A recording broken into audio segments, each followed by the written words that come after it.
ఆయన వస్తున్నాడంటే ఇక మనం చచ్చామే అనుకున్నా నేను. ఆ రోజున ఆగిపోవాలేమో ఆ ఊర్లో ఎక్కడన్నా అనుకున్నా. తీరా చూస్తే హైవే మీద ఒకవైపు కొంత అంతే. అప్పుడు నేను బాధపడ్డా. అంటే చిరంజీవిని దగ్గర నుంచి చూసినోడిని, పలకరించినోడిని, పరిచయం ఉన్నోడిని, పేరు పెట్టి ఆయన పలకరించినటువంటి మనిషి ఆయన ఏంది ఈ కాంగ్రెస్లో ఉండటం వల్ల ఎంత దరిద్రం పట్టింది అనుకున్నా నేను. ఆయన త్వరగా దాని నుంచి పక్కకి వెళ్ళిపోవడం మంచిదైంది. ఇవాళ వెళ్తే చూడండి జనం ఎట్టేకబడతారు.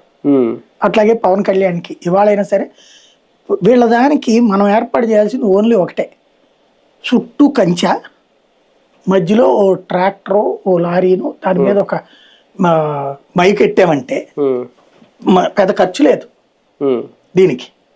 పోలీసులకి ఇన్ఫార్మ్ చేస్తున్నారు, అదే పోలీసులకి చెప్పాలి అంతే, ఇక అవి చూసుకుంటారు. మనం దాని నిర్వాహకుడికి ఖర్చు తక్కువ.